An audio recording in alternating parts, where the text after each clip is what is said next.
قال الحديث۔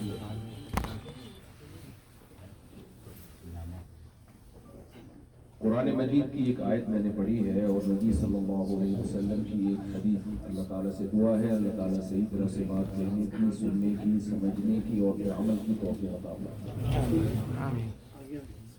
زیادہ لمبا بیان میں نہیں کروں گا، 15 سے 20 منٹ بات کروں گا، کوشش کروں گا اسی میں میری بات آپ کے سامنے آ جائے۔ ماشاءاللہ آپ سب نے کلمہ پڑھا ہے، اقرار کیا ہے کہ ہم ایک اللہ کے ماننے والے ہیں،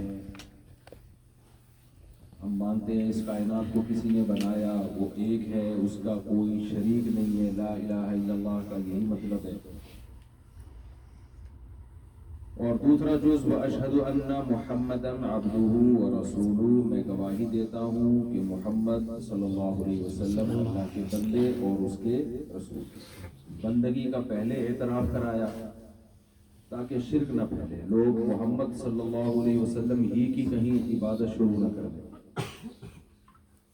بلکہ آپ کو گاڈ نہ سمجھے بلکہ میسنجر آف گاڈ سمجھے، اللہ کا پیغمبر سمجھے۔ اس لیے کلمے کے دوسرے جز میں یہ اعتراف کروایا ان محمدن عبدہ ورسولہ، کہ آپ اللہ کے بندے ہیں اور اس کے بعد اللہ کے پیغمبر ہیں۔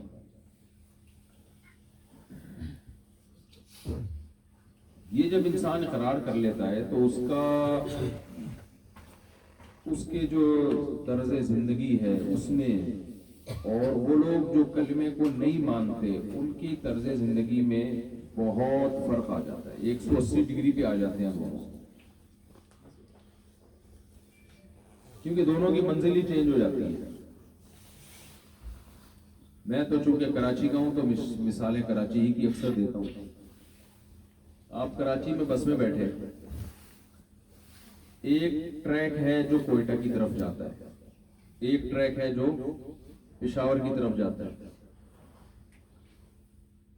آپ نے ارادہ کیا میں نے پشاور جانا ہے، تو آپ اس ٹریک میں بیٹھو گے جو حیدرآباد سے ہوتے ہوئے پشاور کے راستے پہ جائے گی، اور آپ نے اسی وقت اپنی منزل کوئٹہ کو بنا لیا، تو آپ کا ٹریک پشاور والے ٹریک سے بالکل اپوزٹ ہو جائے گا کہ نہیں ہو جائے گا؟ بالکل الٹ، دوسری سمت کو چلنا شروع ہو جاؤ گے۔ کیا خیال ہے؟ غلط تو نہیں کہہ رہا؟ مجھے لگ رہا ہے غلط باتیں کر رہا ہوں بھائی۔ زبان سے بول دیں گے تو خوشی ہوگی، اس کی آواز تیز کر دیں گے تو اور زیادہ خوشی ہوگی، اور آپ سب لوگ 4 شادیاں کر لیں گے تو خوشی سے پاگل ہو گے۔ خوشی کی بات نہیں ہے تو جملہ مکمل ہی کر لینا انسان۔ حضرت حاجی عبدالوہاب صاحب رحمۃ اللہ علیہ فرمایا کرتے تھے کہ اس وقت 4 ارب کافر تھے، 1 ارب مسلمان۔ تو فرماتے تھے کہ ہر مسلمان اگر 4 کافروں پہ محنت کرے تو پوری دنیا میں اسلام آ جائے۔ حضرت کا جب مجھے یہ ملحوظ پتہ چلا، میں تو بہت چھوٹا تھا، تو میں نے دل میں سوچا کہ حضرت کی خدمت میں حاضری ہو جائے اگر، تو میں کہوں گا کہ حضرت ایک کافر آج بات سننے کے لیے تیار نہیں ہے، 4 کو کون سنائے گا؟ تو اس سے آسان پیکج میرے پاس موجود ہے، وہی کہ ہر مسلمان 4 کر لے اگر، تو مسلمانوں کا گروتھ ریشو 4 گنا بڑھ جائے گا اور کافروں کا کم ہو جائے گا۔ تو آج ٹوٹل آبادی میں 1 حصہ مسلمان ہیں، 4 حصے کافر ہیں، تو آبادی آپ کی اتنی بڑھ جائے گی کہ 4 حصے مسلمان ہو جائیں گے، 1 حصہ کیا ہو جائے گا؟ کافر کا۔ 4 مسلمان ایک کافر کو محبت سے بھی سمجھا سکتے ہیں، اور اگر تمیز سے نہ سمجھے تو کسی اور اسٹائل میں بھی، جو کہ جائز نہیں ہے لیکن ایک سمجھانے کے لیے بتا رہے ہیں، وہ تو ویسے ہی کافر ہو جائے، وہ مسلمان ہو جائے۔ تو یہ بھی ایک پیکج ہے۔ خیر یہ تو ایک مزاح کی بات ہے، ایسا کہاں ہوتا ہے۔ تو میں یہ کر رہا تھا کہ ایک شخص ہے جس کی وہ پشاور کی طرف اور دوسرے کا ٹریک بالکل کوئٹہ کی طرف، وجہ کیا ہے؟ دونوں الگ الگ ٹریک پہ چل کیوں رہے ہیں؟ وجہ اس کی یہ ہے کہ دونوں کی منزل کیا ہے؟ بولے الگ الگ۔ پتہ چلا کہ منزل اور مقصد کے الگ ہونے سے ٹریک اور راستے اور سڑکیں وہ کیا ہو جاتی ہیں؟ بولو جدا جدا ہو جاتی ہیں، الگ الگ ہو جاتی ہیں. تو جب آپ کلمہ پڑھ لیتے ہو نا، آپ اعتراف کر لیتے ہو میرا کوئی خالق ہے اور میں محمد صلی اللہ علیہ وسلم کو اس اللہ کا میسنجر مانتا ہوں، تو آپ کی منزل میں اور جو کلمہ نہیں پڑھتا اس کی منزل میں پشاور اور کوئٹہ کے ٹریک میں کراچی سے جتنا فرق ہے نا، اس سے بھی زیادہ فرق آ جاتا ہے. بالکل 180 ڈگری پہ آ کے کھڑے ہو جاتے ہیں، ایک ادھر جا رہا ہے اور دوسرا ادھر جا رہا ہے. کیوں؟ اس لیے کہ دونوں کی منزلوں میں بڑا فرق آ گیا. دونوں کی منزل کیا ہو گئی؟ بالکل ایک دوسرے کے اپوزٹ. جو کلمہ نہیں پڑھتا وہ کہتا ہے یہ دنیا سب کچھ ہے، جو کلمہ پڑھتا ہے وہ کہتا ہے اس دنیا کی حیثیت 2% کی بھی بولو نہیں. جو کلمہ نہیں پڑھتا وہ کہتا ہے موت ناکامی ہے، جو کلمہ پڑھتا ہے وہ کہتا ہے موت ہی تو منزل ہے. سمجھ میں آ رہی ہے بات کہ نہیں؟ جو کلمہ پڑھتا ہے، جو کلمہ نہیں پڑھتا وہ یہاں کی خوشی پہ اترانے لگتا ہے، یہاں کے غم پہ ڈپریشن میں جانے لگتا ہے. جو کلمہ پڑھتا ہے وہ یہاں کی خوشی میں اترانے کے بجائے اور زیادہ اللہ کے سامنے جھک جاتا ہے، اس کے اندر اور زیادہ تواضع اور انکساری پیدا ہو جاتی ہے، اور یہاں کی ٹینشنوں میں وہ صبر کر کے ثواب حاصل کرنے کی کوشش کرتا ہے.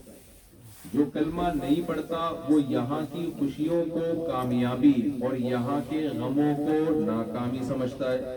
جو کلمہ پڑھتا ہے وہ یہاں کی خوشیوں کو بھی آزمائش اور یہاں کے غموں کو بھی آزمائش، نہ خوشی کو کامیابی اور نہ غم کو ناکامی سمجھتا ہے. وہ اگر غم کو ناکامی سمجھتا تو اس کی نظر میں معاذ اللہ یعقوب علیہ السلام ناکام تھے، کیونکہ ان کی ساری زندگی بتاؤ خوشیوں میں گزری یا غموں میں گزری. بہت ٹھنڈے میٹھے لوگ ہیں جاپان کے لوگ، بہت زیادہ ٹھنڈے. بھول گئے وہ کس طرح سے رہا کرتے تھے پاکستان اور انڈیا میں، کیسے بدماشی سے چلا کرتے تھے. لگتا ہے یہاں کے سب بھول گئے، آوازوں میں دم ختم ہو گیا، ایسے ٹھنڈے میٹھے ہو گئے. کوئی چیخ پکار نظر نہیں آئی. میں چیخ رہا ہوں یہاں کے جب سے آیا ہوں. نہیں ویسے ادب میں نہیں، باہر بھی کہیں روڈوں پہ کوئی پھٹا ماشاءاللہ اچھی بات ہے کہ ایسا نہ شروع کر دیں آپ لوگ. ایسے تمیز سلیقہ اور وجہ سے کوئی بولتا ہوا. ٹرین میں ہم 4-6 آدمی بیٹھ کے باتیں کر رہے تھے، ٹرین میں آ رہے، باقی تو سارے چپ بیٹھے ہوئے تھے. تو میں نے اپنے ساتھی کو چپ کرایا، میں نے کہا عجیب سا لگ رہا ہے یہ سب چپ بیٹھے ہوئے، ہم لوگ بات چیت کر رہے ہیں. تو خیر یعقوب علیہ السلام جو تھے ان کی ساری زندگی خوشیوں میں گزری یا غموں میں گزری؟ بولو بھائی. تو کیا کلمہ گو، کلمہ پڑھنے والا ان کو ناکام کہہ سکتا ہے؟ بولو. نبی صلی اللہ علیہ وسلم نے فرمایا ایسے پیغمبر بھی اس دنیا میں آئے کہ جن کی دعوت پر کوئی ایک شخص بھی ایمان نہیں لایا. یعنی ان کا جو ویژن تھا وہ اس ویژن میں دنیاوی لحاظ سے ٹوٹلی ناکام ہو گئے اور ان کو قتل کر دیا گیا. جو کلمہ نہیں پڑھتا وہ ان کو 100% ناکام کہے گا کہ نہیں کہے گا؟ جو شخص اپنے ویژن میں کامیاب نہ ہو سکے تو اس کو ہی تو ناکام کہتے ہیں، اور کسے ناکام کہتے ہیں بھائی؟ لیکن کیا ہم ان پیغمبر کو ناکام کہہ سکتے ہیں؟ کہتے ہیں بھائی پیغمبر سے زیادہ کامیاب کوئی بھی نہیں ہوتا. تو میں آپ کو یہ سمجھا رہا ہوں کہ جو کلمہ پڑھتے ہیں ان کا کی منزل کچھ اور جو نہیں پڑھتے وہ بالکل اس کے 180 کے زاویے پر ہوگا. تو اگر ہم نہیں ہیں 180 کے زاویے پر تو یہ اس بات کی علامت ہے یا تو ہم نے کلمہ پڑھا نہیں ہے یا پڑھا ہے مگر سمجھا. کتنا بہترین موقع تھا فل ان دا بلینکس. بلینک کو فل کرنے کا. میں نے خالی جگہ چھوڑ دی تھی نا، آپ ایک دم ٹھک کر کے بولتے میں سمجھ جاتا کہ آپ حاضر. تو جو جس کی طرز زندگی کافر کی طرز زندگی سے 180 ڈگری پہ نہیں ہے، یا تو بھائی وہ کافر ہے، وہ مسلمان ہے نہیں، وہ کلمہ پڑھتا نہیں ہے، یا پڑھتا ہے مگر سمجھتا نہیں ہے. تو ہم میں سے اکثر کلمہ پڑھتے ہیں، کلمے کا جو اوریجنل مفہوم ہے وہ سمجھتے نہیں۔ تبلیغ میں ہوتا کیا ہے؟ کلمے کا مفہوم دماغ میں انسٹال کر دیا جاتا ہے۔ جب ہم تبلیغ میں نکلتے ہیں نا تو ہوتا کیا ہے؟ کلمے کا جو مفہوم ہے نا، جو کلمہ ہم سے چاہتا ہے، وہ مفہوم ہمارے دماغ میں ڈال دیا جاتا ہے۔ یہ اذان کہاں ہو رہی ہے؟ مکمل ہو گیا اذان؟ ٹھہر جاتے ہیں۔ اچھا، یہ جو میں نے حدیث پڑھی آپ کے سامنے، رسول اللہ صلی اللہ علیہ وسلم نے فرمایا کان ممن کان قبلکم رجل قتل 99 نفسا، پچھلی امتوں میں ایک شخص تھا جس نے 99 انسانوں کو قتل کیا۔ ظاہر ہے پیسوں کی لالچ میں کیا ہوگا، جائیدادوں کی لالچ میں کیا ہوگا، اور وہ اپنے ان تمام مقاصد میں کامیاب ہو گیا، اس کا کوئی کیس نہیں چلا۔ لیکن چونکہ کلمہ پڑھتا تھا، بنی اسرائیل میں پیغمبروں پر ایمان رکھتا تھا، گناہگار تھا، اس کو یہ بات معلوم تھی کہ میں دنیا میں کامیاب ہو گیا، لیکن میری منزل اصل میں دنیا نہیں ہے، بلکہ میری منزل کیا ہے؟ آخرت ہے۔ آخرت میں کامیاب نہیں ہوں گا میں، آخرت میں اس کی سزا ملے گی مجھے۔ جب اس کو خیال آیا اس بات کا تو نبی صلی اللہ علیہ وسلم نے فرمایا، اس نے لوگوں سے پوچھا کہ کوئی شخص ہے بنی اسرائیل میں، کوئی ایسا عالم جو مجھے شرعی مسئلہ بتائے، اور مسئلہ یہ ہے کہ کیا ایک شخص نے اگر 99 انسانوں کو قتل کیا ہو تو کیا اللہ اس کی توبہ قبول کر لے گا؟ توبہ کا آپشن بھی ہے یا نہیں ہے؟ یہ تو شرعی مسئلہ ہے نا، کیا خیال ہے بھائی؟ اور شرعی مسائل کون بتایا کرتا ہے؟ علماء۔ تو اس نے کہا مجھے کسی عالم کا پتہ بتاؤ۔ اگر آج کا دور ہوتا نا تو لوگ کسی ڈاکٹر کا پتہ بتا دیتے۔ پاکستان میں اگر یہ شخص ہوتا اور 99 انسانوں کو قتل کیا ہوتا تو لوگ پوچھتے کہ بھائی، وہ لوگوں سے پوچھتا کہ میں نے کوئی شرعی مسئلہ پوچھنا ہے، تو لوگ کیا بتاتے ہیں؟ یا تو کسی یونیورسٹی کے پروفیسر کا پتہ بتاتے اس کو، یا کسی انجینئر کا پتہ بتاتے، یا کسی ڈاکٹر کا پتہ بتاتے، یا کسی میکینک کا پتہ بتاتے۔ کیونکہ آج کل ہر فیلڈ میں جو جس کی فیلڈ نہیں ہے وہ اس میں ایکسپرٹ ہے۔ یہ ہمارے پاکستان کی خاص، یعنی ایک اللہ کی طرف سے بڑا فضل ہے۔ میڈیکل سائنس کے مسائل لوگ علماء سے پوچھ رہے ہوتے ہیں، صحت کے ایشوز کون بتا رہے ہوتے ہیں؟ مذہبی اسکالرز بتا رہے ہوتے ہیں، اور شرعی مسائل کون بتا رہا ہوتا ہے؟ جو عالم نہیں ہوتے وہ بتا رہے ہوتے ہیں۔ تو اس دور میں ایسا ہوا کہ اس شخص نے لوگوں سے پوچھا کہ بھائی مجھے کسی عالم کا پتہ بتاؤ، میں مسئلہ پوچھنا چاہتا ہوں، تاکہ پتہ چلے اگر میرے پاس اب اتنا جرم کرنے کے بعد بھی سدھرنے کا آپشن ہے، اللہ میری منزل تو آخرت ہے، کلمہ گو تھا، تو اگر میری بخشش ہو سکتی ہے، توبہ قبول ہو سکتی ہے، تو بھائی میں اپنا راستہ چینج کروں گا۔ تو نبی صلی اللہ علیہ وسلم نے فرمایا فَدُلَّ عَلَى رَاهِبٍ، لوگوں نے عالم کے بجائے اس کو بتا دیا راہب، کیونکہ لوگ علماء سے کم متاثر ہوتے ہیں، راہبوں سے زیادہ متاثر ہوتے ہیں۔ راہب کہتے ہیں جو اللہ اللہ کرنے والے، دنیا سے بالکل بیزار، جنگلوں میں نکل کے بس اللہ اللہ کرتے ہیں، لوگ ان کو سمجھتے ہیں کہ یہ ہے سب پہنچے ہوئے۔ چار شادیوں والے کو کون سمجھے گا بھائی؟ ان کو سمجھتے ہیں یہ کیا ہے، بہت پہنچے ہوئے لوگ ہیں بھائی، راہب۔ وہ ایک آدمی چٹکلا سنا دوں آپ لوگ، تھوڑا سے مجھے غصے میں لگ رہے ہیں آپ لوگ کو۔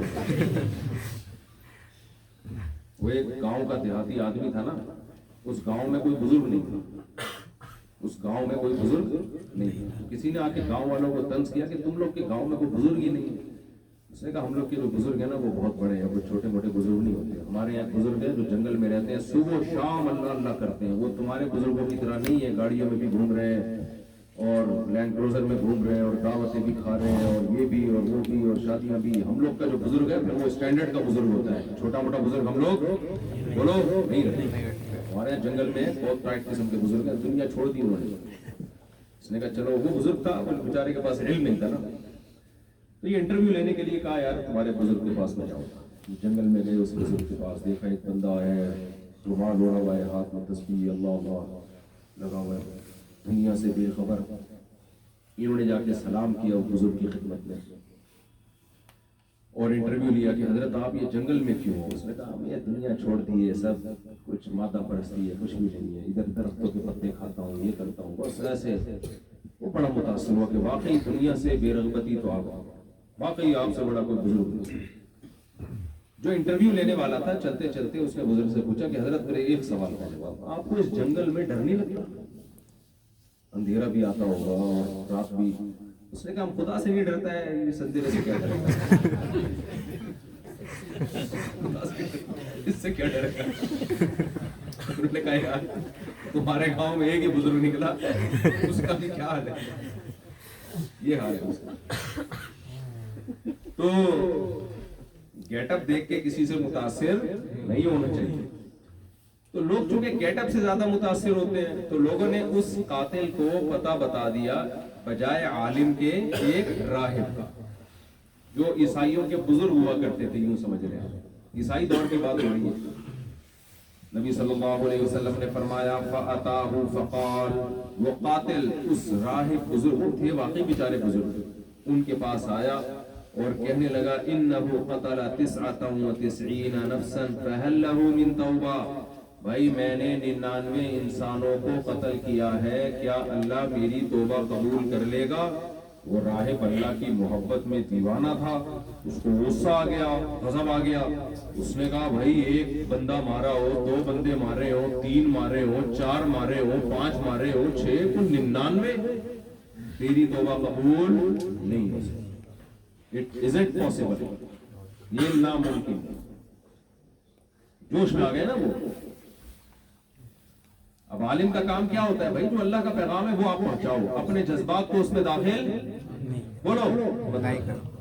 ہم ایک دعوت میں تھے تو اچانک کھانا سامنے آ گیا, جماعت کا ٹائم تھا اور میزبان نے دعوت رکھی ہوئی تھی, کھانا اسی وقت لگایا. اس وقت سب لوگ اٹھنے لگے کہ جماعت کے لیے جانا ہے. میں نے کہا, ہمارے بڑے استاد تھے, عالم تھے, انہوں نے کہا دیکھو جب میزبان نے کھانا لگا دیا ہے, کھانا گرم ہے, نماز پڑھنے ہم جائیں گے, کھانا اٹھا کے رکھے گا, دوبارہ گرم کر کے کھانے کا ذائقہ کیا ہو جائے گا, خراب. جان کر نہیں ہوا, اتفاق سے ایسا ہو گیا.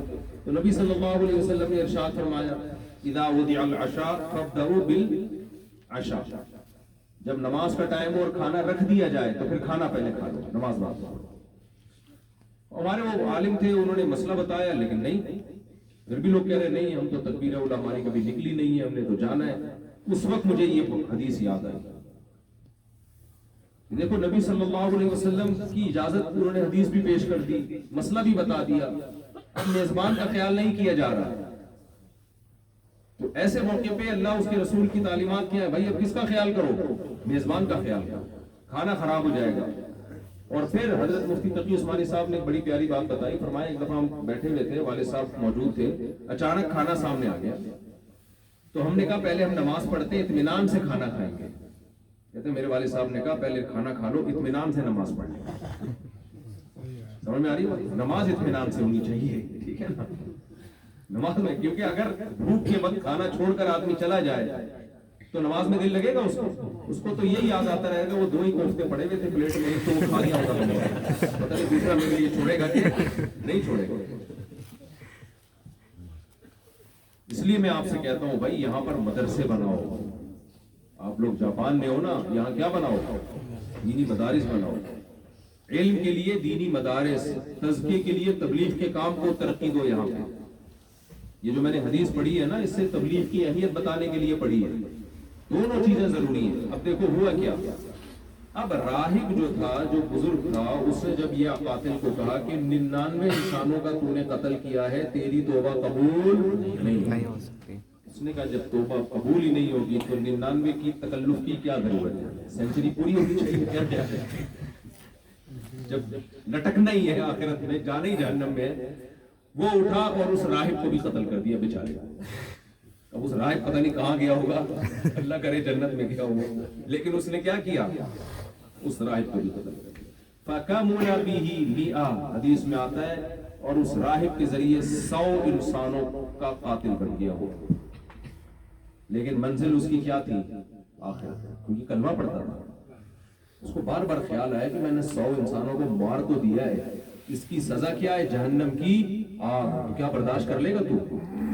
یقیناً جہنم برداشت نہیں ہو سکتا. مسلمان کتنا ہی گناہگار ہو وہ اللہ کے وعدوں کو برحق سمجھتا ہے. بھائی ایک دن حساب و کتاب دینا ہے, اس کی سزا ملے گی. دنیا سے بچ جاتا ہے انسان, آخرت سے نہیں بچ سکتا. نبی صلی اللہ علیہ وسلم نے فرمایا حدیث کا مفہوم, پھر اس کے دل میں طلب پیدا ہوئی شاید کوئی گنجائش ہو, بھائی اب تو 100 مار دیے میں نے, شاید توبہ سے کوئی گنجائش نکلتی ہو. چلو ایک آدمی سے اگر تحقیق کی ہے اور یہ عالم تھا بھی نہیں, چلو دوبارہ کوئی تحقیق کرتے ہیں, کوئی گنجائش نکل آئے. وہ گنجائشیں تلاش کر رہے ہیں توبہ کرنے کے لیے, اور ہم گنجائشیں تلاش کرتے ہیں گناہ کرنے کے لیے. اس عالم سے پوچھ لیا, اس نے ناجائز کہہ دیا, چلو ادھر جا کے فتویٰ لینے کی کوشش کرتے ہیں, ہو سکتا ہے وہاں پر کوئی گنجائش. طلاقیں دے کے کتنے لوگوں سے فتوے لے رہے ہوتے ہیں, طلاقیں دیتے ہیں, اپنے مسلک میں کوئی گنجائش نہیں نکلی, چلو ٹن مارو دوسرے مسلک میں ہو سکتا ہے, کوئی شیعہ مسلک میں نکل آئے, کوئی فلانے مسلک میں نکل آئے. اس قاتل کا تقوی آپ دیکھو, ایک طرف تو قاتل ہے لیکن اس کے دل میں اللہ کا خوف دیکھو. یہ قتل سے بچنے کے لیے سوچ رہا ہے کہ کسی اور عالم سے بھی پوچھا جائے, تاکہ اگر مجھے پتہ چل جائے نا کہ میری توبہ قبول ہوتی ہے تو آئندہ میں قتل سے ہمیشہ کے لیے توبہ کروں. نبی صلی اللہ علیہ وسلم نے فرمایا فَسَأَلَ عَنْ أَعْلَمِ أَهْلِ الْأَرْضِ, پہلے بھی اس نے لوگوں سے کہا تھا زمین میں جو سب سے زیادہ علم والا ہے اس کا مجھے بتاؤ. اب دوبارہ اس نے یہ سوال کیا کہ سب سے بڑا عالم زمین میں جو ہے اس کا بتاؤ مجھے. آج لوگ سب سے بڑے عالم کو بھی ویلیو نہیں دیتے, بلکہ جس نے مشہور ہونا ہو سوشل میڈیا میں وہ سب سے بڑے عالم پہ کیچڑ اچھالنا شروع کر کے مشہور ہو جاتا ہے. وہ سب سے جو بڑا عالم ہوگا نا دنیا میں, ملک میں یا دنیا میں, اسی کے خلاف بولنا شروع کرے گا اور دنیا میں کیا ہو جائے گا؟ مشہور. حالانکہ اس حدیث سے پتہ چلتا ہے علماء میں جب ٹکراؤ ہو تو آپ نے کس کو ترجیح دینی ہے؟ جو زیادہ بڑا عالم ہو. اس لیے ہم کہتے ہیں مجتہدین کو فالو کرو, کیونکہ وہ آج کل کے اسکالر سے چھوٹے نہیں ہیں بلکہ کیا ہیں؟ بڑے ہیں. جو امام حنیفہ, امام مالک, امام شافعی, امام احمد, یہ آج کل کے چھوٹے موٹے میرے جیسے جو اسکالر آ رہے ہیں نا, جو مولویاں آتی ہیں, ہمارے فرماتے تھے 3 قسم کے عالم ہوتے ہیں. ایک ہوتے ہیں مولانا, بڑے بڑے ہوتے ہیں, ایک ہوتے ہیں مولوی صاحب, اور ایک ہوتے ہیں مولویاں, چھوٹی چھوٹی مولویاں گھوم رہی ہوتی ہیں. تو آج کل کے جو اسکالرز ہیں نا, ان بڑے اسکالرز جو ماضی میں گزرے, جن کو امت نے فالو کیا ہے, ان کے مقابلے میں آج کل کے اسکالرز کی کوئی حیثیت بولو نہیں ہے. ان کی قرآن و حدیث کے نام پہ جو منجن بکے گا, اور قرآن و حدیث کے نام پہ جو اپنی اپنی تحقیقات یہ لے کر آ رہے ہیں, یہ آپ کو لگ رہا ہے قرآن و حدیث, حقیقت میں یہ قرآن و سنت نہیں ہے. نہ آپ کو ترجمہ آتا ہے حدیث کا, ترجمہ ان کا اپنے مطلب کا ہوتا ہے, نہ آپ کو یہ پتا ہوتا ہے اس کے اگینسٹ میں کون سی حدیث ہے. تو نبی صلی اللہ علیہ وسلم نے فرمایا, اس قاتل نے لوگوں سے کیا کہا؟ فَسَأَلَ عَنْ أَعْلَمِ أَهْلِ الْأَرْضِ, زمین میں جو سب سے, زمین سے مراد اس علاقے میں ہی ہوگا نا, ظاہر پوری ہوئے زمین میں کہاں گھومے گا وہ, جہاں جانا اس کے لیے پاسبل ہوگا. تو سب سے بڑا عالم جو ہے مجھے اس کا پتہ بتاؤ. اس دفعہ لوگوں نے اس کو صحیح بندے کا پتہ بتا دیا, ورنہ 101 ہو جاتے ہیں. ورنہ کیا ہو جاتے ہیں؟ 101. نبی صلی اللہ علیہ وسلم نے فرمایا فَدُلَّ عَلَى رَجُلٍ عَالِمٍ, لوگوں نے اس کو عالم کا پتہ بتایا, بھائی فلاں عالم ہے, اس کے پاس جاؤ.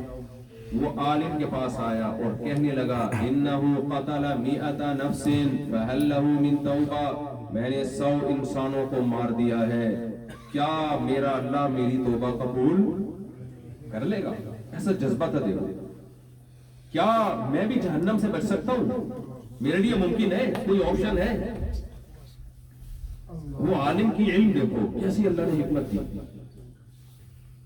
انہوں نے صرف مسئلہ نہیں بتایا, جب عالم سے مسئلہ پوچھا تھا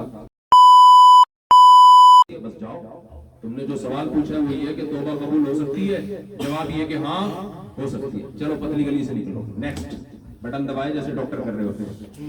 ایسے ہی ہوتا ہے کہ نہیں ہوتا؟ ڈاکٹر جو دوائی لکھتا ہے نا, یہاں کا جاپان کا مجھے نہیں پتا, ہمارے یہاں پاکستان میں ڈاکٹر مریض ابھی آ کے بتانا شروع کرتا ہے, اس سے پہلے نسخہ تیار ہوتا ہے. چلو جاؤ, بٹن دبایا, نیکسٹ. اور وہ لکھا ہوا جو اس نے ہوتا ہے نا, وہ ڈاکٹر ہی کو سمجھ میں آتا ہے کس زبان میں لکھا ہے اس نے. اب میڈیکل اسٹور جاؤ, تو بزبان حال لکھا ہوتا ہے کہ میں نے جو ٹوپی کرانی تھی کرا دی ہے، تو اتنی ٹوپی تو کرا سکتا ہے، کوڈ ورڈ میں یہ لکھا ہوا ہوتا ہے. ہمیں سمجھ نہیں آتی پیراڈول لکھا ہے یا کیڑے مکوڑے بنائے ہیں کیا ہے. کتنے لوگوں کو اس طرح سے غلط دوائیں ملی ہیں، میرے ساتھ بھی ہو چکا ہے ایک دفعہ. خیر، تو نبی صلی اللہ علیہ وسلم نے فرمایا اس عالم نے صرف یہ نہیں کہ اس کو جواب دے دیا ہاں توبہ قبول ہو سکتی ہے، نہ، بلکہ اس عالم نے دیکھا کہ 100 انسانوں کو قتل کر کے آنے والا چھوٹا گناہگار نہیں ہے. اس کو دین پہ لانے کے لیے صرف مسئلہ بتانا کافی نہیں ہے، اس کو اپریشیٹ کرنا ضروری ہے، اس کی حوصلہ افزائی کی جائے، کیونکہ مایوس ہو چکا ہوگا یہ اتنا بڑا گناہگار، اس کو امید دلائی جائے. اس لیے العالم نے کہا من یحول بینہ وبین التوبہ، بھلا تیرے اور توبہ کے درمیان کون رکاوٹ ڈال سکتا ہے بھائی؟ تو اور اللہ. تیرا اور کس کا معاملہ ہے؟ اللہ کا معاملہ ہے. اللہ سے معافی مانگ رہا ہے. تو جب انسان براہ راست اللہ سے رابطہ کرے تو بیچ میں کسی میں دم ہے جو رکاوٹ ڈالے اس میں؟ یہ ایسے ہی جیسے آپ بادشاہ سلامت کے پاس بیٹھے ہو اور بادشاہ نے کہا بتاؤ کیا کام ہے، آپ کہہ رہے ہو مجھے ڈر ہے وہ جو چپڑاسی بیٹھا ہوا ہے نا وہ کہیں رکاوٹ نہ ڈالے، تو بادشاہ کو غصہ آئے گا کہ نہیں آئے گا؟ ابے بھائی اس کی کیا اوقات ہے، تو میرے سامنے بیٹھا ہے جو بولنا ہے بول بھائی. تو عالم نے اپریشیٹ کیا من یحول بینہ وبین التوبہ، بھلا تیرے اور توبہ کے درمیان، یعنی توبہ سے مراد اللہ اور تیرے درمیان کون رکاوٹ ڈال سکتا ہے بھائی؟ یہ کس نے تجھے کہہ دیا کہ توبہ قبول نہیں ہوگی؟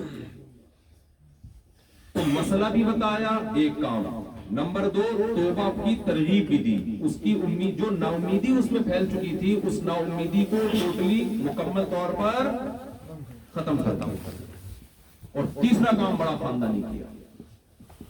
وہ عالم جانتے تھے کہ اس نے 100 انسانوں کو توبہ قتل تو کیا ہے، توبہ بھی کر رہا ہے، تبھی تو آیا اتنی دور سے مسئلہ پوچھنے، لیکن یہ توبہ پر قائم رہے گا، کیونکہ اتنی دفعہ جب انسان کوئی گناہ کنٹینیو کرتا ہے تو وقتی جوش میں توبہ تو کر لیتا ہے، اس توبہ پر قائم رہنا اس کے لیے مشکل ہوتا ہے. سمجھ میں آ رہی ہے بات کہ نہیں؟ بہت ایک ایک نقطہ اس حدیث میں نا سمجھنے کا ہے، میرے اور آپ کے لیے. یہ یوز ٹو ہو جاتا ہے انسان ایک برائی کنٹینیو کر کر کے، جیسے ہم نسوار، گٹکے، پان، سگریٹ، یوز ٹو. توبہ کتنی دفعہ لوگ کرتے ہیں، جب دماغ میں دوبارہ نشہ چڑھتا ہے تو پھر کیا ہوتا ہے؟ ابے ایک دفعہ اور سٹا لگا لو، بس یہ آخری سٹا ہوگا، پھر توبہ کرتے ہیں. یہی ہوتا ہے کہ نہیں ہوتا؟ یار ایک دفعہ بس تھوڑا سا اور سو، بس یہ لاسٹ، بس یہ آخری، یہی کر کر کے اسی میں مر جاتا ہے انسان. جو زنا کرتا ہے وہ یہی سوچ کے یار ایک دفعہ کر لو، جو فحش فلمیں دیکھتا ہے وہ یہ سوچ کے یار بس ایک دفعہ کر لو، اور وہ ایک دفعہ پھر آخری، وہ کبھی آخری ہوتی نہیں ہے، کرتا چلا جاتا ہے. قتل بھی یہی سوچ کے کرتا ہے، پہلی دفعہ ہر جرم پہلی دفعہ بہت مشکل ہے، خوب سمجھ لو. اس لیے میں کہتا ہوں جس نے زنا نہیں کیا نا، بدکاری نہیں کی، خدا کے لیے اپنی جان پہ رحم کرے، وہ کبھی کسی عورت کے قریب بری نیت سے نہ جائے. ایک دفعہ جس سے ہو گیا نا، پہلی دفعہ مشکل ہوگا، ضمیر ملامت کرے گا تو کیا گند میں منہ ڈال رہا ہے، نکاح کر یار، خاندان بسا. ما کان ابوک امرأ سوء وما کانت امک بغیہ. حضرت مریم کے جب بغیر شوہر کے بیٹا ہوا، اللہ نے معجزے کے طور پر دیا، تو لوگوں نے کیا تانا دیا ہے، مریم تیری ماں بھی زانیہ نہیں تھی، تیرا باپ بھی زانیہ نہیں تھا، زانی نہیں تھا. تو واقعی حضرت مریم پاک دامن تھی. جب کوئی شخص جو اچھے خاندان کا زنا کی طرف بڑھتا ہے تو اسے اس کا ضمیر کہتا ہے کہ تیرا باپ بھی بدکار نہیں تھا اور تیری ماں بھی بدکار، بولو تو کیوں جا رہا ہے اس کی طرف یار. لیکن جب ایک دفعہ کر لے نا، اس کے بعد وہ گناہ کیا ہو جاتا ہے، ہلکا. تو اس گناہ کی آخرت میں سزا بعد میں ملے گی، دنیا میں پتہ ہے کیا سزا ملتی ہے، چھوڑنا بہت مشکل ہو جاتا ہے. وہ چاہتا ہے اس دلدل سے نکلنا، نکل نہیں پاتا. یہ کم سزا ہے کیا؟ دیکھو جو لوگ شراب پیتے ہیں وہ چھوڑنا چاہیں چھوڑ سکتے ہیں آسانی سے. ہم نہیں پیتے، اللہ نے بچایا ہوا ہے ہمیں اپنے فضل سے، ہمارا کوئی کمال نہیں، ہمیں کوئی ٹینشن نہیں. کیوں نہیں ہے بھائی؟ ہم نے پی نہیں، اللہ نے ہمیں بچا لیا شروع سے ہی. اگر ہم پیتے پھر کتنی گناہ کی یاد انسان کو ٹینشن دیتی ہے بار بار. اس لیے گناہ سے بالکل دور بھاگو، قریب نہ جاؤ اس کے.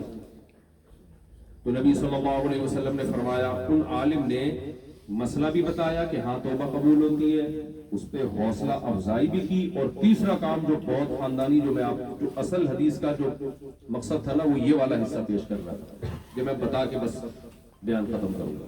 وہ کیا؟ آپ صلی اللہ علیہ وسلم نے فرمایا، ان عالم نے کہا، انطلق الى ارض كذا وكذا فان بها اناسا يعبدون الله فاعبد الله معهم ولا ترجع الى ارضك فانها ارض سوء۔ ان عالم کو پتا تھا کہ جس بستی میں اس نے گناہ کرنے سیکھے ہیں، اس بستی میں یہ توبہ کر تو لے گا، توبہ پہ قائم نہیں رہے گا، دوبارہ یہ جرم کرے گا، شیطان ورغلائے گا، کیونکہ پیسوں کی خاطر کیا ہوگا نا۔ اب غربت مہنگائی میں جب پیٹ بھوک لگے گی، پھر کوئی بندہ آ کے، ڈاکو لوگ جنہوں نے اس سے رابطے کیے ہوں گے، وہ کہیں گے یار وہ بندہ ہے جو 100 بندے مار چکا ہے، تو ایک ہمارا سیاسی لیڈر مروانا ہے، ٹھیک ہے نا، اتنے پیسے تو بندہ مار کے آ جائے۔ تو یہ کیا کہے گا یار، جب 100 کی توبہ قبول ہوتی ہے تو 101 کی بھی ہو جائے گی، کیا خیال ہے بھائی؟ یہی شیطان ورغلاتا ہے نا، جب 100 کی ہو سکتی ہے تو 101 میں کیا مشکل ہے؟ تبھی جن کو اللہ نے حکمت دی ہے نا، عبداللہ بن عباس یا حضرت عباس، دونوں میں سے کسی ایک صحابی کا واقعہ، ان کے پاس ایک شخص آیا تو اس شخص نے پوچھا، عبداللہ بن عباس نے اس کی آنکھیں دیکھ کے پہچان گئے کہ یہ قتل کا ارادہ ہے، اس کا ارادہ کیا ہے، یہ بندہ مارنا چاہتا ہے، وہ اندازہ ہو گیا سوال سے۔ انہوں نے پوچھا، اس نے پوچھا کہ کیا قاتل کی توبہ قبول ہوتی ہے؟ فرمایا نہیں ہوتی۔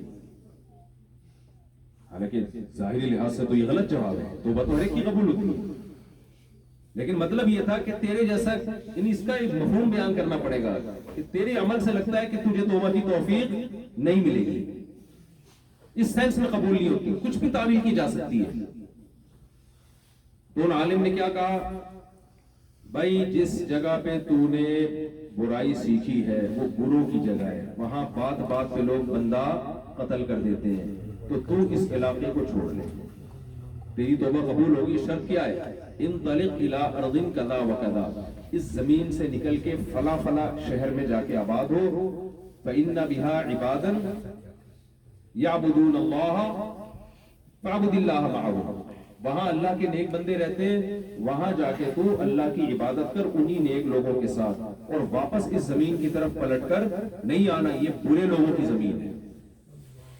کیا مطلب؟ ماحول کو کیا کرو بھائی، آج آپ اس جگہ فلمیں دیکھنا سیکھتے ہو، شراب پینا سیکھتے ہو، زنا سیکھتے ہو، قتل و غارت سیکھتے ہو، توبہ تو ہر جگہ قبول ہوتی ہے اور واجب ہے توبہ کرنا، لیکن اس بات کا پورا خطرہ ہوتا ہے کہ آپ اس جگہ دوبارہ ان برائیوں میں لگ جاؤ گے۔ اس لیے اپنے ماحول کو تبدیل کرنا کیا ہے؟ اب بتاؤ، دنیا میں کوئی ایسی جگہ ہوتی جہاں سارے نیک پرہیز، اس دور میں تو تھا ایک ایسا شہر میں جہاں سارے اللہ والے لوگ رہا کرتے تھے، سارے نیک پرہیزگار، ابا کا احترام، اماں کا احترام، کسی کی انٹی کو گھور کے نہیں دیکھنا، سمجھ رہے ہو؟ یہی ہوتی ہے نا اخلاقیات۔ تو وہاں تو ایک دور تھا، وہاں ایسے لوگ۔ آج کوئی ایسا خطہ ہے؟ بولو نا، کیا ہوگی؟ کوئی ایسی جگہ ہے، کوئی ایسا خطہ ہے؟ میں کہوں یار جاپان میں اس شہر میں آپ کے لیے گناہ بہت آسان ہے، تو آپ ایسا کرو ٹوکیو چلے جاؤ۔ یہ کون سا شہر ہے جاپان کا؟ سائتاما۔ کوکاچی مچی کدھر ہے؟ کوکاچی مچی وہ بڑا مزے کا یار، مجھے نام اس کا بڑا اچھا، کوکاچی مچی، یہی ہے نا؟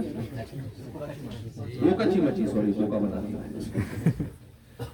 تو کوئی ایسی جگہ ہے جہاں آپ موو کر جاؤ تو وہاں سارے نیک لوگ، ادھر تہجد والے، ادھر اشراق والے، ادھر اوابین والے ہیں بھائی۔ ایک گھر میں تلاوت اور نماز چل رہی ہوگی، دوسرے گھر میں 24 گھنٹے ٹک ٹاک چل رہا ہوگا، تیسرے گھر میں کوئی ڈانس پارٹی چل رہی ہوگی، ایسا ہی ہوتا ہے۔ اس طرف والے گھر میں چرس بک رہی ہوگی، ایسے ہی ہوتا ہے۔ تو تبلیغ نے ایک آپ کو بہترین راستہ دیا، بھئی ایسے چلتے پھرتے شہر ہیں، چلتے پھرتے لوگ ہیں، ایک شہر ایسا آباد نہیں ہے، لیکن ایسے چلتے پھرتے شہر خود آباد کیے جا سکتے ہیں۔ آج اس مسجد میں، کل اس مسجد میں، پرسوں اس مسجد میں۔ حضرت مولانا الیاس رحمۃ اللہ علیہ نے جب دیکھا نا ہندوستان میں مسلمانوں کی دینی حالت روز بروز خراب سے خراب تر ہوتی چلی جا رہی ہے، انہوں نے فرمایا مدرسے تو بنتے چلے جا رہے ہیں، اس کے باوجود مسلمان ٹھیک نہیں ہو رہے، علم تو پھیل رہا ہے دو چیزیں چاہیے ہدایت کے لیے، کہ علم اور ایک تزکیہ۔ اگر علم نہ ہو تو وہ راہب والا حال ہوگا، نیک تو بہت تھا مگر گمراہی پھیلا دی اس نے اور بندوں کو قتل کیا۔ اگر وہ قاتل اس راہب کے بعد عالم سے مسئلہ نہ پوچھتا تو 8 10 15 20 بندے اور مار کے دنیا سے جاتا، فساد اور پھیلا کے جاتا۔ تو علم بھی ضروری ہے جو دینی مدرسوں سے حاصل ہوتا ہے، لیکن تزکیہ بھی ضروری ہے جو کہاں سے حاصل ہوتا ہے؟ ماحول تبدیل کرنے سے۔ جب تک انسان اللہ والوں میں نہیں بیٹھتا، بار بار اللہ کی باتیں نہیں سنتا، اللہ سے ہونے کا یقین، غیر اللہ سے کچھ نہیں ہوتا۔ یہ دنیا مسافر خانہ ہے۔ تبلیغ میں جب گشت کے لیے چلتے ہیں تو کیا بتایا جاتا ہے؟ مٹی کی 2 قسمیں، there are 2 types of مٹی۔ مٹی کی کتنی قسمیں ہیں؟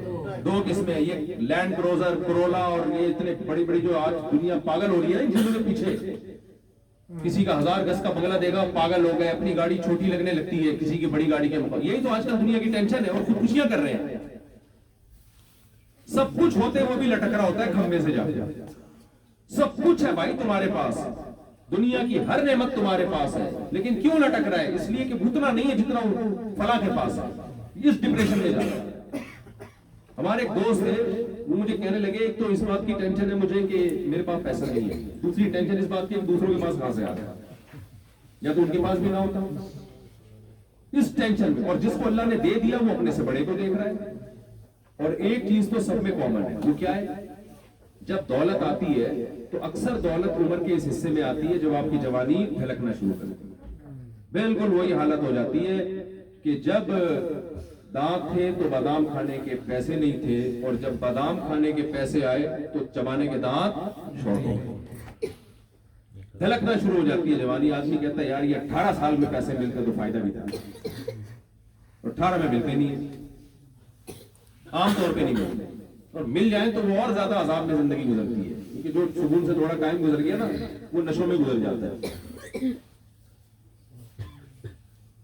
تو یہ دنیا کا جو محبت ہے نا، دنیا کمانا منع نہیں ہے، لوگ ان 2 چیزوں میں فرق نہیں کر رہے ہیں۔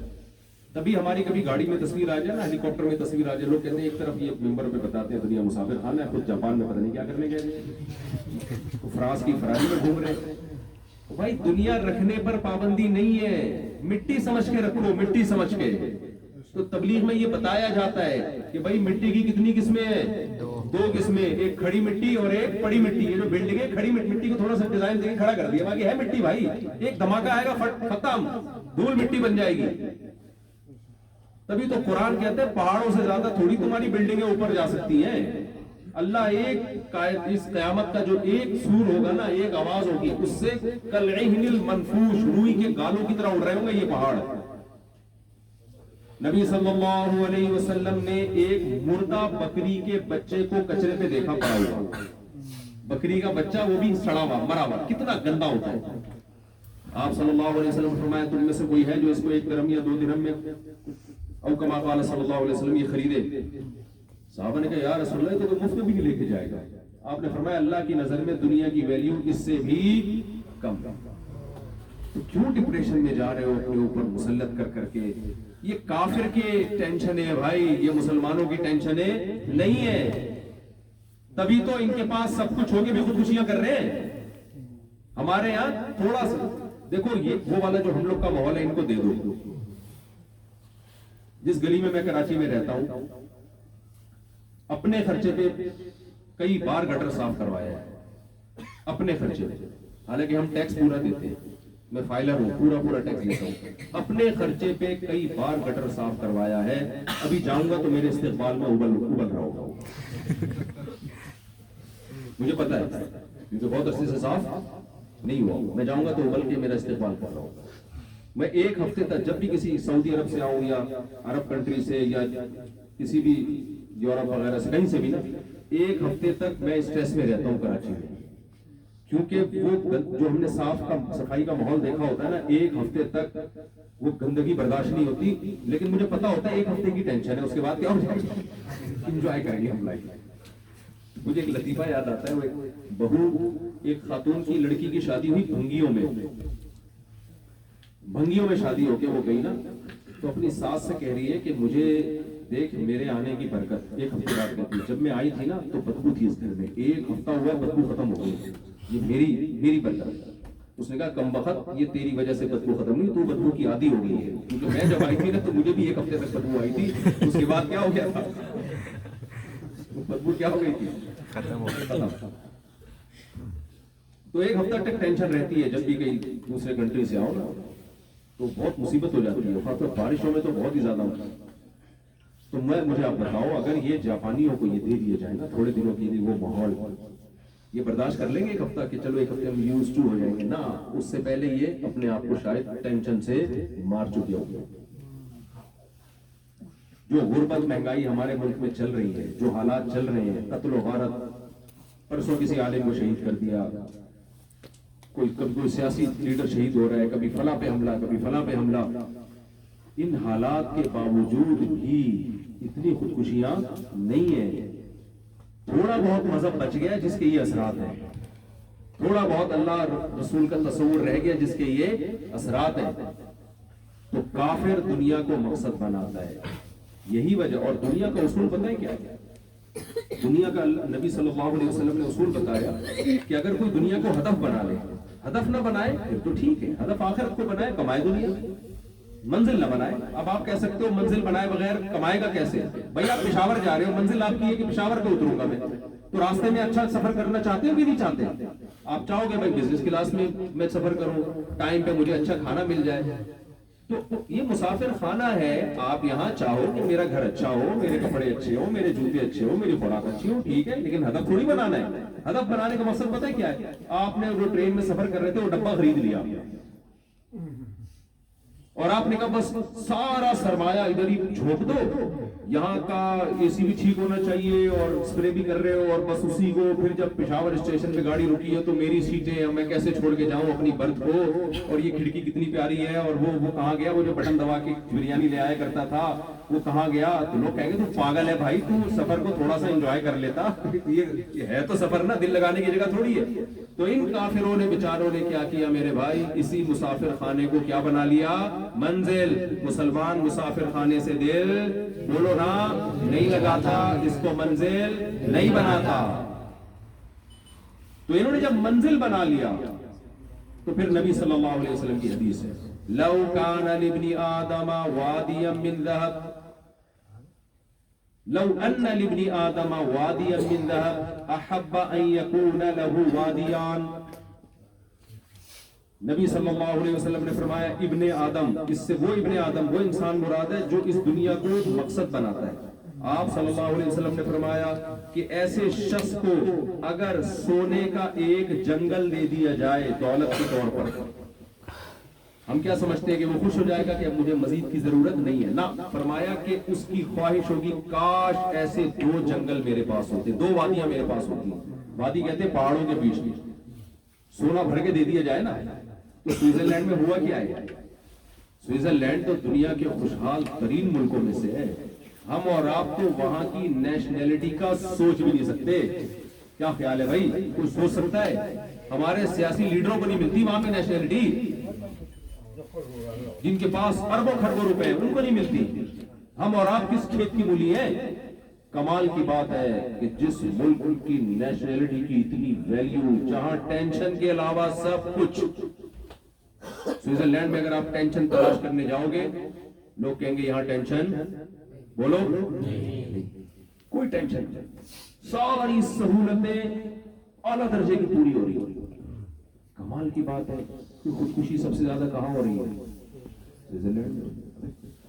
کھوپڑی میں آتی ہے بات، اور لیگل ہے، پوری دنیا میں خودکشی لیگل ہے، سوئٹزرلینڈ میں کیا ہے بھائی؟ میں تو اس جگہ پہ جانے لگا تھا کہ جہاں رجسٹریشن ہوتی ہے، لیکن مجھے لوگوں نے کہا کہ وہ پھر ایسا نہ ہو کوئی مسئلہ کرتے ہیں آپ کے خلاف کہ یہ کیا کر رہے ہیں، تو میں اس لیے اس آفس گیا نہیں، ورنہ ایک آفس ہے۔ یہ بھی ہو سکتا تھا کوئی میری ویڈیو ڈال دے مفتی صاحب 4 شادیاں کر کے پچھتا رہے ہیں، نام کھوانے والے، اس لیے میں نہیں گیا۔ اور یہ بھی بلاگ میں یہ بتاتے ہوئے بھی ڈر لگ رہا تھا ایسا نہ ہو خودکشی والے جن کا پاکستان میں پروگرام اس چکر میں آ گیا، چلو یار لائن لگا دیں۔ تو ان چیزوں کو ہائی لائٹ کرنے سے نقصان ہی ہوتا ہے، کوئی فائدہ نہیں ہوتا، کہ مجبوری میں بتانا پڑ رہا ہے کہ جو آپ نے اگر ہدف صحیح نہیں کیا نا تو بھائی تباہی تباہی ہے، پھر سمجھ لو وہ نہیں بچا سکے اپنے آپ کو، آپ تو لائن لگی ہوئی ہوتی ہے۔ انہوں نے کہا کہ کیوں لیگل کر دی اتنی زیادہ انہوں نے کہا بھائی جب لوگ کر ہی رہے ہیں بچنا تو ہے نہیں، تو ادھر ادھر چھچڑے وچھڑے اللہ معاف فرمائے، یعنی ٹرینوں کے رکاوٹ بنتی ہے، 2.5 گھنٹے ٹرین میں لیٹ ہو جاتی ہے، تو کیوں نہ اس کو لیگل کر دو بھائی، جس نے مرنا ہے تمیز سے مر لو یار، لائن لگا کے، جب ہر کام بل لائن لگا کے جمع ہو رہا ہے تو قبر میں بھی لائن لگا کے پہنچ جاؤ نا تمیز سے۔ تو پھر وہ لائن کا سسٹم ہے کہ آپ کائنڈلی آپ بتائیں کہ کیسے مرنا پسند کریں گے وغیرہ وغیرہ۔ مقصد کسی کا خدا کی قسم مذاق اڑانا مقصود نہیں ہے، ہمیں تو اللہ نے ایمان والے گھر میں پیدا کر دیا، ورنہ ہم شاید ہم بھی لائن میں لگے ہوئے تھے، ہماری کیا کمال ہے اس میں۔ لیکن نبی صلی اللہ علیہ وسلم کی وہ حدیث سچی ہوتی نظر آ رہی ہے کہ ابن آدم کی خواہشات کا پیٹ نہیں بھر سکتا۔ آپ اگر چاہتے ہو شراب میں مجھے سکون مل جائے، ہرگز نہیں، آپ شراب پیو گے عادت ہو جائے گی آپ کو، سکون کے لیے آپ کو کوانٹٹی بڑھانی پڑے گی۔ آپ چاہتے ہو زنا میں مجھے سکون مل جائے، شہوت پرستی ایسی چیز ہے جس کی کوئی انتہا نہیں ہے۔ یورپ نے پتہ ہے کیا کیا ہے؟ ان کے ہاں پہلے مذہب تھا، عیسائیت تھی، اس میں پردہ تھا، وہ حضرت عیسیٰ کی تعلیمات کو کسی حد تک فالو کرتے تھے۔ انہوں نے کہا بھائی دیکھو ہم ایسا کرتے ہیں کہ سب اوپن کر دیتے ہیں، اس اوپن کرنے سے یہ ہوگا کہ جب ہر آدمی کے لیے آسانی سے عورت کا حصول ممکن ہوگا، میوچل انڈرسٹینڈنگ سے زنا کی ہم لیگل کر دیں گے تو لوگوں کی ٹھڑک ختم ہو جائے گی، سمجھ رہے ہیں؟ لوگوں کی ٹھڑک کیا ہو جائے گی؟ ختم ہو جائے گی، سب عادی ہو جائیں گے، پھر یہ پردے کی ضرورت ہی نہیں رہے گی۔ لیکن ٹھڑک ختم ہونے کے بجائے اتنی بڑی کہ ہومو سیکسولیٹی کو لیگل کرنا پڑا۔ بھائی جس کے لیے عورت کا حصول اتنا آسان ہے کہ جب چاہے وہ نائٹ کلب میں جا کے کسی بھی عورت کے ساتھ منہ کالا کر سکتا ہے، اس کو مرد کے پاس جانے کی ضرورت کیا ہے؟ لیکن اتنا بڑا یہ جو نفسیاتی بیماری ہے، اس بیماری کو انہوں نے لیگل کر دیا کیونکہ روک نہیں سکتے لوگوں کو، وہ ناممکن۔ انہوں نے کہا جب کرنا ہی ہے تو خلاف قانون سمجھ کے کرے، اس سے بہتر نہیں ہے کہ لیگل کر دو۔ میں سمجھا پا رہا ہوں اپنی بات کہ نہیں سمجھا پا رہا؟ جی۔ اس سے پتہ چلتا ہے بھائی بات وہی ٹھیک تھی تو 1400 سال پہلے اللہ کے پیغمبر محمد صلی اللہ علیہ وسلم نے کی تھی کہ انسان کی خواہشات کا پیٹ دنیا کی کوئی چیز نہیں بھر سکتی۔ اگر وہ منزل آخرت کو نہیں بناتا، آخرت کو بناتا ہے، پھر ان دنیا کی حلال لذتوں سے لطف اندوز ہوتا ہے گریوی سمجھ کے۔ کیا سمجھ کے؟ گریوی اسے کہتے ہیں۔ آپ نے پتہ نہیں جاپان میں گریوی ہوتی ہے کہ یہاں تو نہیں ہوتی ہوگی، ظاہر ہے گریوی تو پتہ ہی ہوگا نا بھائی۔ آپ نے نہاری کی ایک پلیٹ منگوائی 100-150 روپے کی، ختم ہو گئی نہاری، پیسے پورے ہو گئے، آپ کہتے ہیں یار تھوڑی سی گریوی لے آ، وہ لے آئے گا تو خوش ہو جاؤ گے، نہیں لائے گا اگر بولے ہمارے ہوٹل میں گریوی سسٹم نہیں ہے تو خودکشی تھوڑی کرو گے آپ کہ میں مر گیا، ہائے ہائے۔ آپ بولو کہ یار جو میں نے پیسے دیے تھے اس کی قیمت مجھے وہ مل گئی، تو گریوی ہے۔ بعض دفعہ 300-400 گریوی ابھی ہمارے ایک دوست ہے، وہ تو گریوی سے شروع کرتے تھے جا کے، کہہ رہے گریویاں پہلے لے پلیٹ بعد میں۔ جیسے ایک بندہ گیا نا، اس نے جا کے ہوٹل میں پوچھا ہاں بھائی روٹی کتنے کی، اس نے کہا اتنے کی، نہاری کتنے کی، کتنے کی، اور کولڈ ڈرنک کتنے کی، اتنے کی۔ اس نے کہا رائتا، اس نے کہا رائتا فری ہے، اس نے کہا 6 رائتے لے آتے، سمجھ گئے کر لیں گے رائتا ہی پیئیں گے آج بیٹھ کے۔ تو نبی صلی اللہ علیہ وسلم نے فرمایا اب جو دنیا کو منزل نہیں بناتا نا، ہدف نہیں بناتا، وہ پتہ ہے کیا کرتا ہے؟ وہ پھر ان نعمتوں کو غریبی سمجھتا ہے۔ وہ کہتا ہے میری منزل تو آخرت ہے، یہاں اگر اچھا کھانا مل رہا ہے سبحان اللہ، میں مستحق نہیں ہوں، 2 وقت کی روٹی سوکھی مل جاتی تو بھی گزارا ہمارے نبی کا نہیں ہوا گزارا۔ اتنا بڑا کام کر کے چلے گئے ایک ٹائم کھا کے، بھائی فاقوں پہ ساری زندگی گزری اور ٹینشنیں کتنی، ادھر مشرکین مکہ کی طرف سے کبھی حملہ ہو رہا ہے، کبھی غزوہ خندق ہو رہی ہے، ساری زندگی جنگوں میں گزری آپ کی، اور رزق بقدر ضرورت گزر گئی نا۔ اتنا بڑا کام کر کے چلے گئے۔ ہمارے یہاں تو کہتے ہیں غریب آدمی کچھ کر ہی نہیں سکتا، واقعی نہیں کر سکتا، اس لیے کہ ہر وقت اس کو فکر کس کی ہوتی ہے؟ روٹی کی فکر میں وہ بیچارہ کچھ کر ہی نہیں سکتا۔ لیکن ہمارے نبی نے غربت میں کتنا کچھ کر لیا، کیوں؟ منزل کس کو بنایا؟ آخرت کو۔ بھئی یہ منزل نہیں ہے، یہ تو مسافر خانہ ہے۔ لیکن کافر جب اس کو منزل بناتا ہے تو پھر ہوتا کیا ہے؟ سوئٹزرلینڈ میں جو ہوا ہے وہی ہوتا، وہ یہ ہوتا ہے کہ بھئی جب بہت کچھ مل گیا تو اب ہوسیں اور خواہشات کم ہونے کے بجائے اب ان کا اسٹینڈرڈ اور زیادہ اونچا ہو گیا، اب وہ اوپر کا کچھ چاہیے۔ اب اس سے دیکھ کیا ہو گیا؟ بچے کو جب آپ جھنجھنا پکڑاتے ہیں کتنا خوش ہوتا ہے، کھیلتا ہے، تھوڑی دیر ہم تو بہت تجربہ اس کا الحمدللہ، تھوڑی دیر کے بعد کیا ہوتا ہے؟ بچہ اس کھلونے کو اٹھا کے پھینک دیتا ہے، اس کھلونے کو اٹھا۔ انسان کی بھی یہی نیچر ہے، ایک چیز سے دل بھر جاتا ہے، اس کو سکون کے لیے کیا چاہیے؟ اس سے اوپر کی، جب وہ نہیں ملتی تو وہ خودکشی کی طرف جاتا ہے. جو خودکشی نہیں کرتے وہ اسٹریس اور ڈپریشن کی طرف جاتے ہیں. تو اس لیے میرے بھائی تبلیغ ہی ایک بہت ہی مؤثر ذریعہ ہے، خاص طور پر ان ملکوں میں. جو ہوتا یہ ہے کہ آپ فرقواریت میں الجھ جاتے ہو بعض دفعہ مذہب کی طرف جب آتے ہو. بعض لوگ مذہب کی طرف آتے ہیں تو ٹینشن کم ہونے کے بجائے اور زیادہ بڑھ جاتے ہیں. وہ کہتا ہے صرف میری سنو، وہ کہتا ہے صرف میری سنو، یہ سارے پاگل ہیں، یہ سارے بیوقوف ہیں، ان کو کیا پتا قرآن و سنت کا. جب تک مسجد سے باہر ہوتا ہے کوئی ٹینشن نہیں، سوائے ان ٹینشنوں کے. جب مسجد میں آیا تو بجائے ٹینشن ختم ہونے کے کہ اور ٹینشن کھڑی ہوگی، ٹانگیں چوڑی کرنی ہے کہ پتلی کرنی ہے، آمین زور سے کہنا ہے کہ آہستہ کہنا ہے، رفع الیدین کرنا ہے کہ نہیں کرنا. تو کہہ رہا تھا ہم تو آئے تھے ٹینشن سے بچنے کے لیے. یہاں ٹینشن کم ہونے کے بجائے جو پہلے سال ٹینشن تھی، اور میرا بیان اگر سنے گا تو ایک اور ٹینشن لگ جائے گی اس کو. سمجھ رہے ہو؟ تو ساری زندگی کی ٹینشن ہے وہ. تو کیا ہوگا؟ وہ ٹینشنیں کم ہونے کے بجائے بڑھ جائیں گی. تو تبلیغ ایک ایسا راستہ ہے جو ان ٹینشنوں سے آپ کو ہمیشہ کے لیے آزاد. وہ آپ کو بتائے گا بھائی مٹی کی دو قسمیں ہیں، ایک کھڑی مٹی اور ایک بڑی مٹی. سب مٹی ہے، ختم ہونے والا ہے، دل لگانے کی جگہ نہیں ہے. کسی کا بڑا بنگلہ دیکھو، بیل بجاؤ، باہر جب وہ آئے گا تو اسے بولو بھائی ہم سب نے لا الہ الا اللہ پڑھا ہے اور ہم نے یہ اعتراف کیا ہے کہ اللہ کے احکام کو نبی کے طریقے پر پورا کرنا ہے. ان بنگلوں سے، گاڑیوں سے دل لگانے کی یہ جگہ نہیں ہے. تو جب انسان بار بار اپنی زبان سے یہ بات ریپیٹ کرے گا تو اپنے اندر بھی آئے گی کہ نہیں آئے گی. اور کوئی آپ کو نہیں روکے گا رفع الیدین کر رہے ہو کہ نہیں کر رہے، ٹانگیں چوڑی ہیں کہ پتلی ہیں، زور سے آمین ہوگا. بھائی تو نماز پڑھ رہا ہے، پڑھ لے. اللہ کے سامنے نبی نے سب طرح سے نماز پڑھی ہے، تبھی تو یہ سارے طریقے امت میں زندہ رکھے.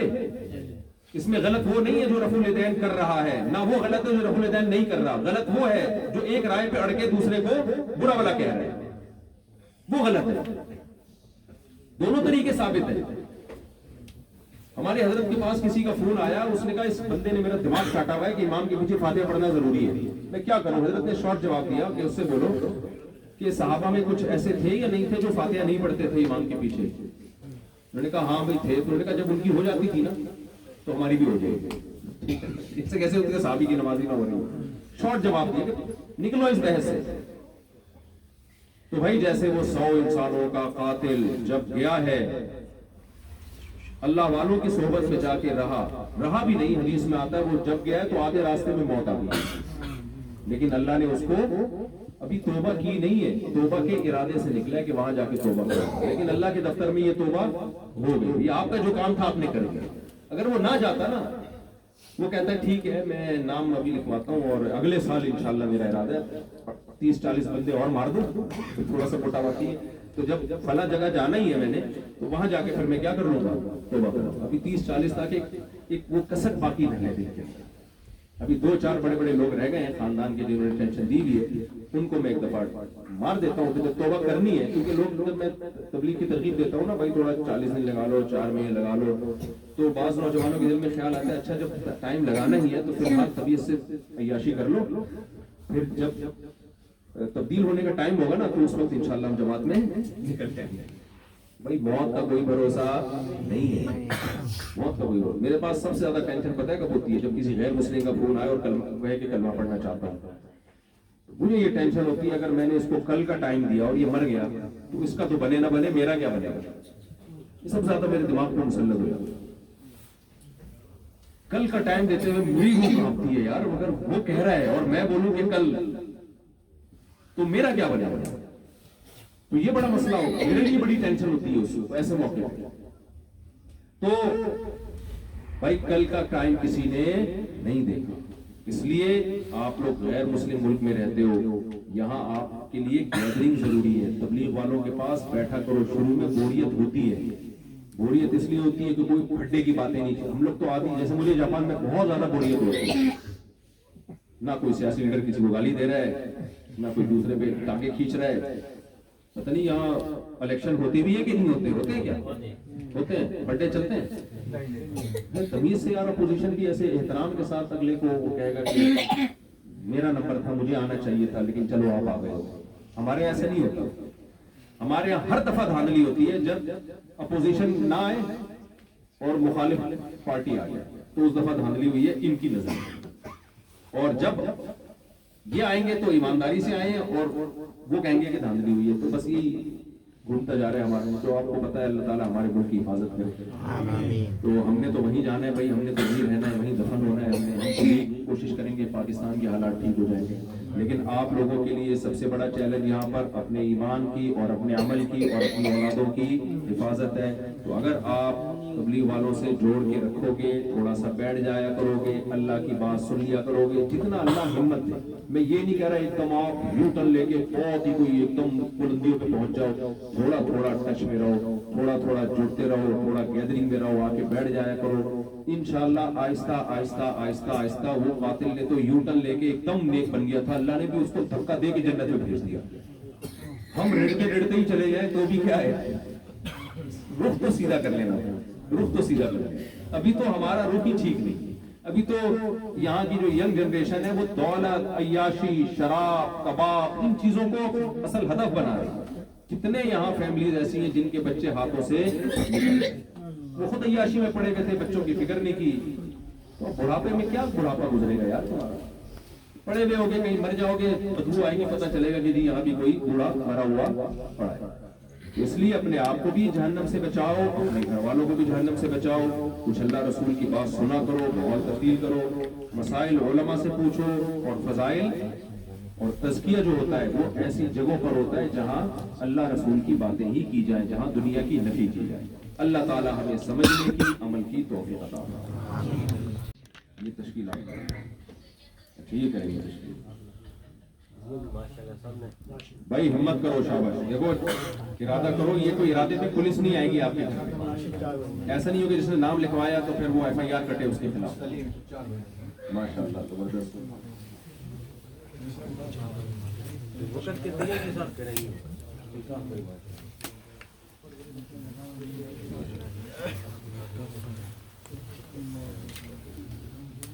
محمد عبداللہ ستمبر میں چلے گا ارادہ.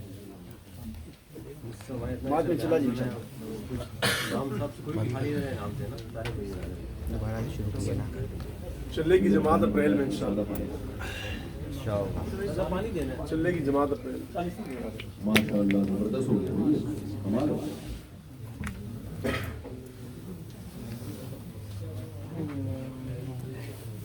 سب 3 دن انشاءاللہ. شاہ صاحب ہمت کر لیں آپ بھی.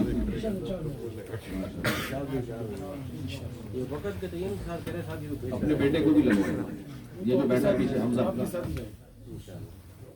حمزہ آپ کے ساتھ. چلو اس کو بولے ارادہ تو کر لیں. اور بھائی ارادہ کریں. عثمان بھائی کھڑے ہو جاؤ پلیز.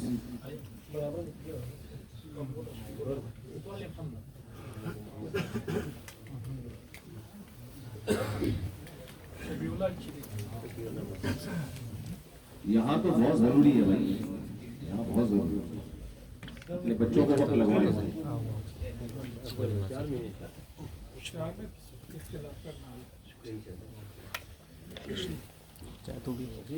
40 دن میں ٹک ٹاک سے جان چھوٹے گی. ساری زندگی کھڑے ہو گئے, نام لکھوا. نام لکھا ٹائپ کے بیٹھے نا, ہر وقت ٹک ٹاک. ٹائم ویسٹنگ ہے, کچھ بھی نہیں آئے گا اس سے. اور یہ ایسی چیز ہے, ایک ویڈیو دیکھو پھر دوسری, پھر تیسری, پھر چوتھی, پوری رات گزر جاتی ہے. اس کو تو فائدہ ہو رہا ہے, اس کی ویڈیو وائرل ہو رہی ہے, آپ کو کیا فائدہ ہو رہا ہے بھائی؟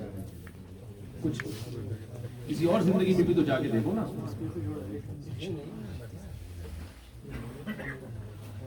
ہماری والدہ جو تھی نا, قرآن کی تلاوت بہت کرتی تھیں, تو جب آخری عمر میں ان کے حواس ختم ہو گئے تھے تو بالکل بے ہوش رہتی تھی. تو ہم جب ان کے ہاتھ میں تسبیح پکڑاتے تو فوراً کھٹ کھٹ چلنا شروع, لاشعوری طور پر. سورہ یاسین پڑھتے تو آخری لفظ جب چھوڑتے نا آیت کا تو ان کی زبان سے نکل آتا تھا. تو مجھے ان کو دیکھ کے ایک عبرت ہوئی. میں نے کہا دیکھو جس نے جو کام زندگی میں کیا ہوتا ہے آخری وقت میں وہی ہوا. تو میں نے کہا یہ جو ہماری جنریشن ہے نا, جو ہماری بچیاں اور ہمارے جو یہ لڑکے ہیں, ان کا جب آخری عمر جب بڑھاپا گزرے گا نا, لاشعور کی دنیا میں چلے جائیں گے. تسبیح ہاتھ میں دو تو ان کی سمجھ میں نہیں ہے. جیسے ہی ان کے ہاتھ میں آپ اینڈرائڈ یا کوئی موبائل فون پکڑائیں گے نا, قبر میں بھی یہ چلنا شروع ہو جائے گا. تو یہ ہو جائے, یہ حساب ہے. موت کے وقت وہی ہوتا ہے جو انسان نے ساری زندگی کیا ہوتا ہے. موبائل جو ہے نا یہ ان کو ہوش میں لے کر آئے گا. اللہ رسول بڑھاپے میں وہی مسجد میں آتا ہے جس نے جوانی میں ٹائم گزارا. تھوڑا سا مسجدوں میں ٹائم گزار لو. تبلیغ والے مسجدوں میں ہی ٹائم گزارتے ہیں, سینما گھروں میں تو نہیں جماعتیں بیٹھتی نا جا کے, تو مسجدوں میں جاتے ہیں. تھوڑا اللہ اللہ سیکھ لو گے, ٹائم گزر جائے گا انشاءاللہ. یہ مشکل کام ہے, تھوڑا سا بوریت ہوتی ہے اس میں, لیکن اللہ اللہ کہنا ایک دفعہ سیکھ جائے انسان, زبان پہ عادت پڑ جائے, تو اس سے زیادہ لذیذ کام پھر دنیا میں سمجھتے, اس سے زیادہ لذیذ کام دنیا میں. چلیں جی دعا کر لیں. الحمدللہ رب العالمین والعاقبۃ للمتقین والصلاۃ والسلام علی رسول کریم وعلی آلہ وصحبہ اجمعین. اے اللہ جو کچھ کہا سنا اس میں کمی کوتاہی معاف فرما. اللہ کام کی باتیں ہوئی, حق کی باتیں ہوئی, اللہ ہم سب کو اس پر عمل کی توفیق عطا فرما. اے اللہ اس مسجد کو, ان لوگوں کو جو اس مسجد میں کام کر رہے ہیں شاد اور آباد فرما. ان سے جو تو نے دین کی خدمتیں دی ہیں ان کو قبول فرما, کمی کوتاہیوں کو معاف فرما. اس مجمع میں جتنے لوگ بیٹھے ہیں جس کی بھی جو جائز مراد ہو اے اللہ اس کی مراد کو پورا فرما. اے اللہ ہر ایک کی اپنی جائز مراد کو پورا فرما, سکون اور عافیت کی زندگی نصیب فرما. ربنا آتنا فی الدنیا حسنۃ وفی الآخرۃ حسنۃ وقنا عذاب النار. صلی اللہ تعالی علی خیر خلقہ محمد وعلی آلہ وصحبہ. تو ویورز جیسا کہ آپ نے دیکھا مفتی صاحب کا بیان جو ہے وہ مکمل ہو چکا ہے, اور کافی مزہ آیا جو ہے بیان سننے کا مفتی صاحب کا. اور اس کے بعد جو ہے سب لوگ کھانے کے لیے چلے گئے تھے. میں نے بڑی کوشش کی مفتی صاحب سے جو ہے مصافحہ کروں, ان سے ہاتھ ملاؤں, لیکن رش بہت تھا جس کی وجہ سے میں ہاتھ نہیں ملا سکا. تو ویورز اگر آپ کو ہمارے جو ویڈیو ہے پسند آئی ہے تو ہمارے چینل کو سبسکرائب کر دیں, اور ساتھ میں اس ویڈیو کو لائک کریں, اور ساتھ ساتھ جو ہے دوسرے لوگوں تک بھی اس کو شیئر کریں, تاکہ اس کے اوپر واچ ٹائم بھی آئے, اور جو ہے لائکس آئیں, کومنٹ آئیں, اور ویورز بھی اس کے اوپر بڑھیں. اور انشاءاللہ اسی طرح کی ویڈیوز ہم آگے آپ کو دکھائیں گے, اچھی اچھی جگہوں پر جائیں گے اور اچھی اچھی آپ کو ویڈیوز بھی دکھائیں گے. کوشش کریں گے ہم آپ کو دکھائیں اگر آپ ہماری حوصلہ افزائی کریں تو ملتے ہیں نیکسٹ ویڈیو میں. تب تک کے لیے اللہ حافظ.